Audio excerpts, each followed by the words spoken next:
आज के इस व्याख्यान में आप सभी का स्वागत है। मैं doctor Santosh Meena, associate professor, department of history, government arts college Kota. आज हम विश्व के इतिहास का एक प्रमुख टॉपिक द्वितीय विश्व युद्ध पर चर्चा करेंगे। सर्वप्रथम हम जानेंगे द्वितीय विश्व युद्ध के कारण। प्रथम विश्व युद्ध की समाप्ति के 20 वर्ष बाद 1939 में दूसरा विश्व युद्ध प्रारंभ हो गया। यह युद्ध किसी आकस्मिक परिस्थितियों का परिणाम नहीं था, वरन 1919 के पेरिस शांति समझौते के बाद से ही इसकी पृष्ठभूमि बननी शुरू हो गई थी।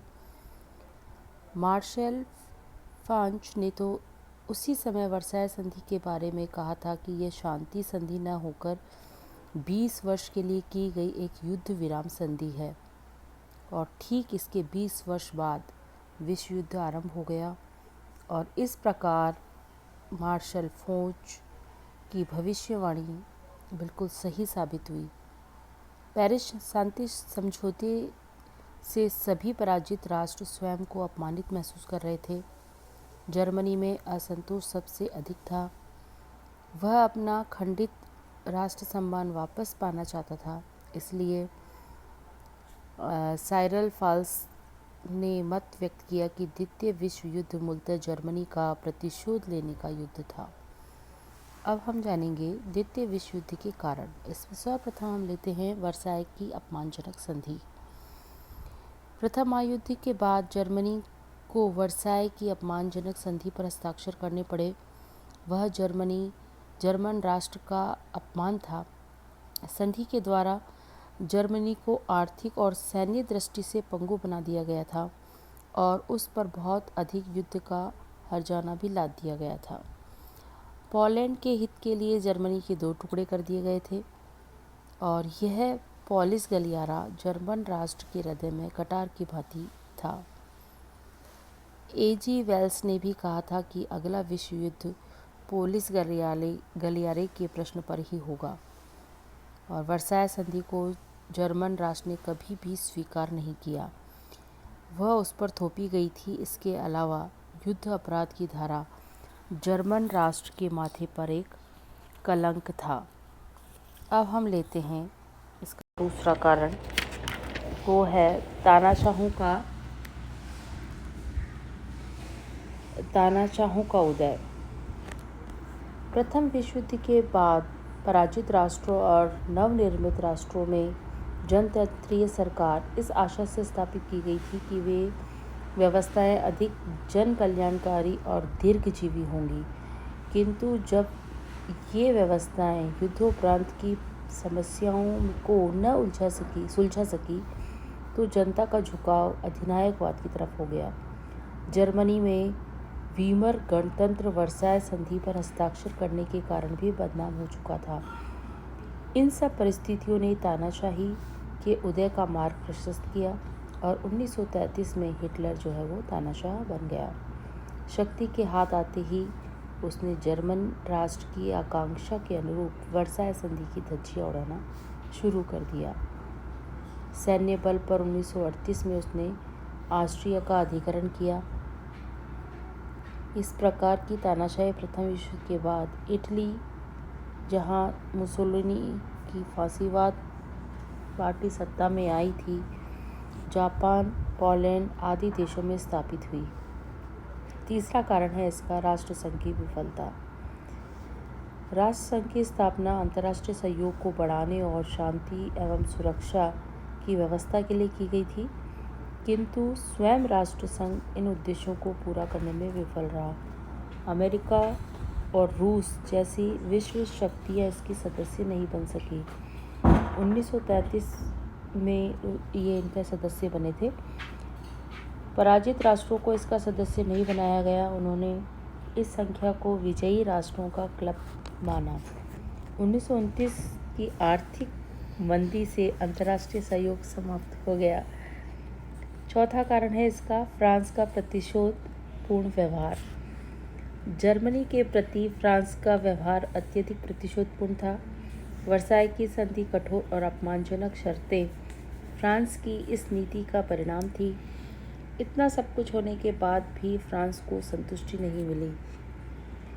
सार घाटी के कोयला क्षेत्रों के छीने जाने पर जर्मनी के उद्योगों को भारी धक्का लगा, किंतु फ्रांस इससे भी संतुष्ट नहीं हुआ। 1923 में उसने जर्मनी के औद्योगिक क्षेत्रों पर अधिकार कर लिया। अगला कारण है इसका अल्पसंख्यक जातियों में असंतोष। पेरिस की शांति व्यवस्था से राजनीतिक सीमाओं में जो परिवर्तन हुआ, उसका परिणाम यह हुआ कि कई विभिन्न जातियों में अल्पसंख्यक बन गई। ऑस्ट्रिया, पोलैंड और चेकोस्लोवाकिया आदि ऐसे राज्य थे। इन राज्यों की अल्पसंख्यक जातियों में असंतोष था। उन्हें जीवन के विकास की आधारभूत व्यवस्थाएं भी उपलब्ध नहीं थी। हिटलर ने ऑस्ट्रिया और चेकोस्लोवाकिया को इसी आधार पर हड़पा था। उसने ऑस्ट्रिया और सुदेनलैंड को अल्पसंख्यक पर कुशासन का बहाना बनाकर 1938 में हड़प लिया था। इस प्रकार अल्पसंख्यक की समस्या ने भी तनाव और संघर्ष की स्थिति उत्पन्न कर दी। नेक्स्ट कारण है अनियंत्रित शस्त्र होड़। वर्साई की संधि द्वारा जर्मनी को पूर्णतः शक्तिहीन करने के लिए निशस्त्रीकरण की योजना प्रस्तुत की गई। मित्र राष्ट्रों ने भी स्वयं को निशस्त्रीकरण का आश्वासन दिया, किंतु इस आश्वासन को पूरा नहीं कर सके। विभिन्न राष्ट्रों में परस्पर भय और संदेह की दृष्टि थी। वाशिंगटन सम्मेलन में नौ सैनिक शक्ति को सीमित करने के संबंध में बहुत कम सफलता मिली। जापान ने समानता के सिद्धांत पर अमेरिका व ब्रिटेन के बराबर नौ सैनिक क्षमता बढ़ाने की मांग की। जेनेवा निशस्त्रीकरण सम्मेलन में फ्रांस और जर्मनी में मतभेदों के कारण कोई निर्णय नहीं हो सका। अब सुरक्षा की आड़ में हर राष्ट्र ने सेना और शस्त्र पूर्ति में वृद्धि करना शुरू कर दिया। सैन्य शक्ति के विस्तार के क्रम में विश्व उसी अंतर्राष्ट्रीय अराजकता के दौर पर पहुंच गया जिसमें कि प्रथम विश्व युद्ध के समय था। ब्रिटेन की तुष्टीकरण की नीति। मित्र राष्ट्रों के आपसी मतभेदों ने जर्मनी, इटली और जापान की शक्ति के विकास में बहुत योगदान दिया था। वर्साई की संधि की व्यवस्थाओं को बनाए रखने का भार मूलतः फ्रांस और ब्रिटेन पर ही था।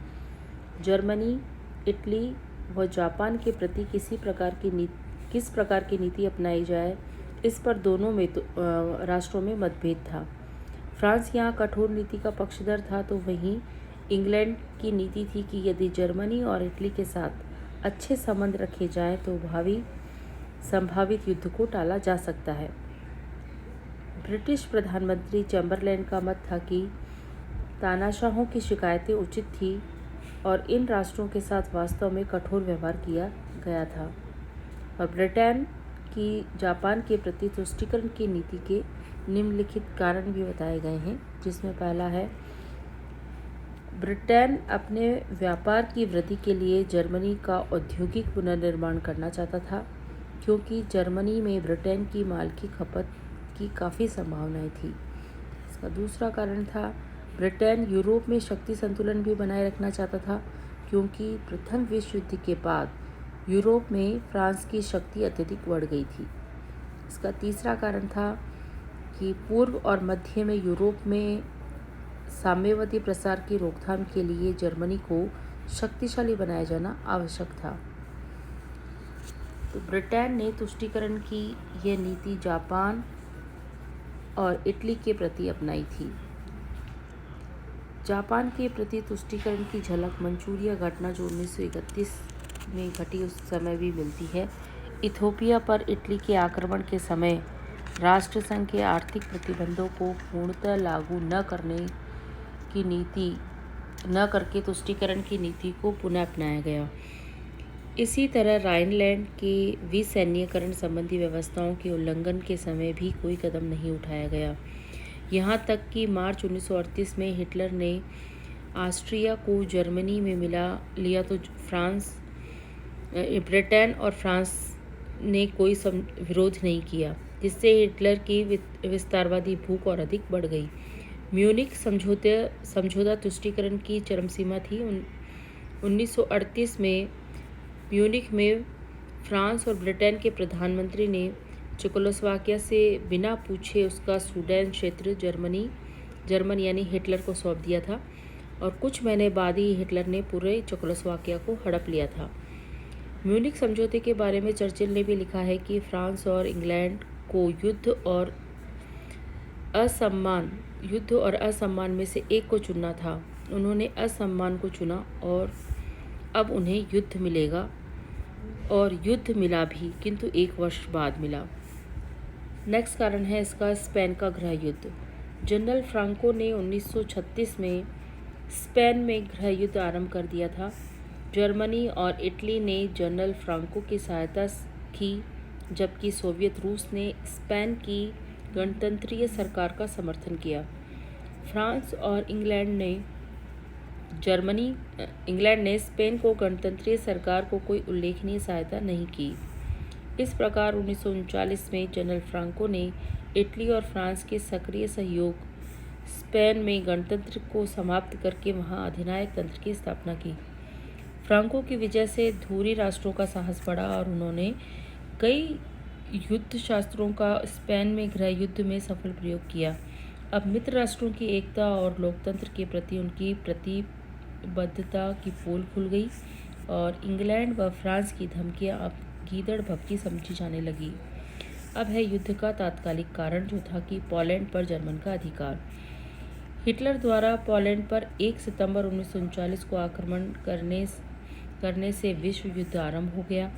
जर्मनी की नौसेना के पास बाल्टिक सागर तक पहुंचने के लिए कोई मार्ग नहीं था। हिटलर ने पोलैंड से मांग की कि वह डैजिंग की बंदरगाह और इस तक पहुंचने के लिए जर्मनी को मार्ग दे। हिटलर ने सोचा था कि तुष्टीकरण की नीति पर चलते हुए ब्रिटेन इस बात को मान लेगा, किंतु अब इंग्लैंड और फ्रांस की नीति बदल चुकी थी। उन्होंने हिटलर की मांग को ठुकराते हुए उसे चेतावनी दी तथा पोलैंड को सहायता का वचन दिया। पोलैंड ने भी फ्रांस और इंग्लैंड से संबल पाकर हिटलर की मांग का दृढ़ता से विरोध किया। अंततः 1 सितंबर 1939 को हिटलर ने पोलैंड पर आक्रमण कर दिया। फ्रांस तथा इंग्लैंड ने जर्मनी को अपनी सेना पोलैंड से वापस बुलाने की चेतावनी दी, किंतु हिटलर ने इस चेतावनी की अपेक्षा की और 3 सितंबर को इंग्लैंड और फ्रांस ने जर्मनी के विरुद्ध युद्ध की घोषणा कर दी और इस प्रकार द्वितीय महायुद्ध जो है वो प्रारंभ हुआ। धन्यवाद।